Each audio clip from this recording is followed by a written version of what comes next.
Hello and thank you for joining us for this special edition dedicated to the DEAUVILLE Festival of American Cinema.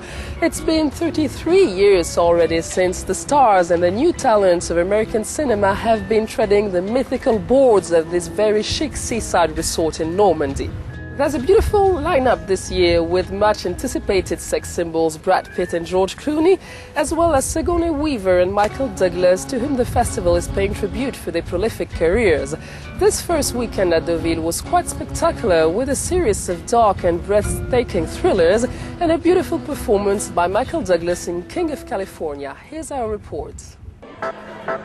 France's most American festival opened with a touch of French glamour, à la Deneuve.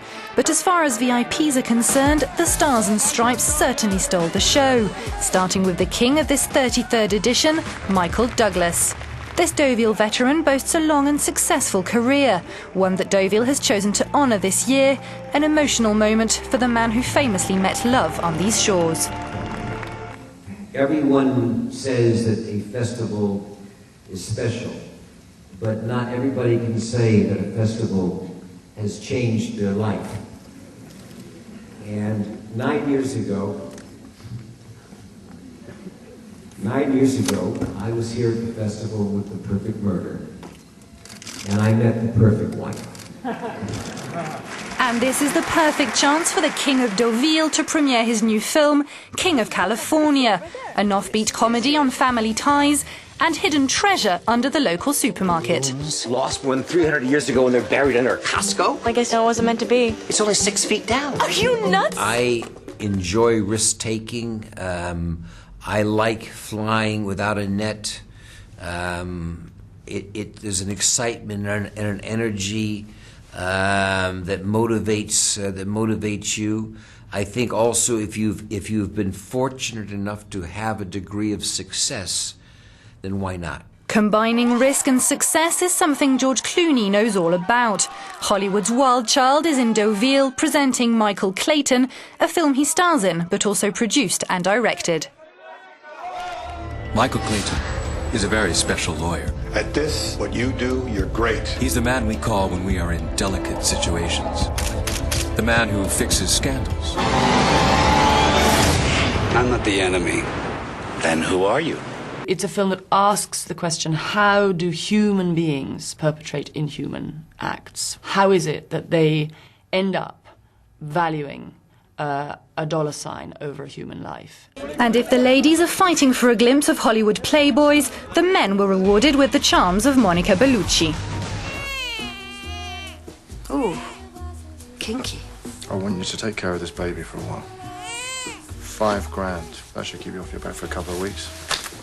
In the movie, the baby brings a real touch of humanity. It's an action movie with violence, but it's rather an offbeat and surrealist violence, like in comic books. But behind all the violence, there's emotion, humor, and love. L'amour between France and America. With its 50,000 festival goers and 200,000 visitors a year, this American film festival made in France is a love story made to last.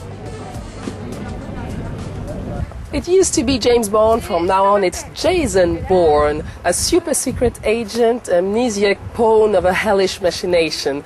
After The Bourne Identity and The Bourne Supremacy, Matt Damon has come to Deauville to present the third chapter of the adventures of Jason Bourne, The Bourne Ultimatum. From Moscow to Tangiers and New York, Jason Bourne continues his quest for the truth. Who is he? Why has he been transformed into a killer? This third chapter provides answers that, of course, we won't reveal here. In any case, the Bourne trilogy propelled Matt Damon at the top of the list of the most bankable actors in Hollywood.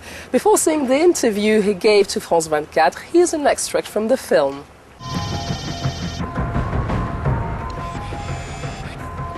Hello? Jimmy, on 5 and 7's wrong. Jimmy, I need that phone.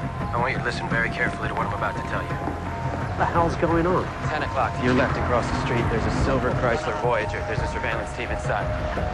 Directly across the street, 12 noon, there's a man on the second story static post. He's watching you. Now there's a bus stop 50 meters to your left. I want you to walk towards it. Jimmy, I need that phone. I need it yesterday. He's on the move. He's on the move. That's not his phone, sir. Say again? That's not his phone, sir. What do you mean it's not his Can't phone? patch in. Where the hell did he get another phone? Thank you very much, Matt Damon, for joining us on France 24. So Jason Bourne is back on the screen this year. Is he more than ever a serious rival to James Bond? Yeah, Bourne's definitely a post-9/11 character. Also, you know, Bourne and Bond are so different. They're fundamentally so different. Bond really embodies the values of the 60s. He's an imperialist, misogynist guy, and he kills people and drinks a martini and makes a joke. And Bourne's really the opposite of that. He's a serial monogamist. He's one love of his life is he lost her, and now he can only think of her. And he's not with the government. The government is after him, and he feels tremendous remorse for the things that he's done, and he has a conscience. And Bond is conscienceless. I mean, that's the point. It's kind of conscienceless camp, and whereas Bourne is a serious, exhausted, desperate man, lonely man. This third part of his adventures, Jason Bourne still fights against the system. In a lot of American thrillers, the scenario is constructed around intrigue, around conspiracy theory. Does American cinema reflect a kind of paranoid country?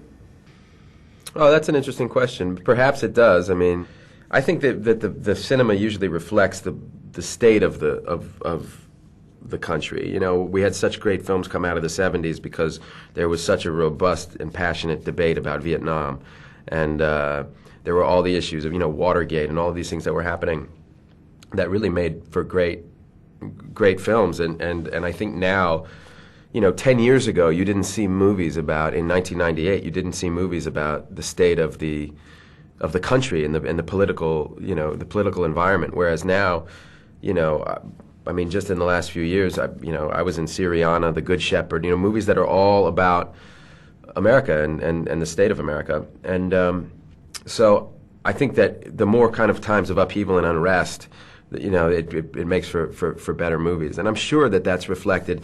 I'm sure there's paranoia reflected in that because not only have we been attacked for the first time in the lives of most Americans who weren't around for Pearl Harbor. So not only has that happened, but on the front page of the newspaper, we understand that the NSA has been monitoring everybody's phone calls and all of these things. So the film tries to the Bourne movies are big entertainment, but we're trying to put it in to make it feel current, to make it feel like it's happening in today's world. How does it feel being considered by Forbes magazine as the most bankable actor in Hollywood? Surprising, yeah, very surprising. But when you interview George Clooney, please remind him of that. It was. I think it's kind of an arbitrary distinction. I think there's a list of names that, and you really want to stay on that list because that means that the studio will invest in you in a movie. And what it comes down to is getting the director the budget they need to make the movie. And so if you can do that, then you're fine. Thanks a lot. Yeah, you bet. And enjoy the festival. Yeah, thank you. Bye. And next Saturday, we'll find out the prize list of this 33rd edition of the DEAUVILLE Festival of American Cinema.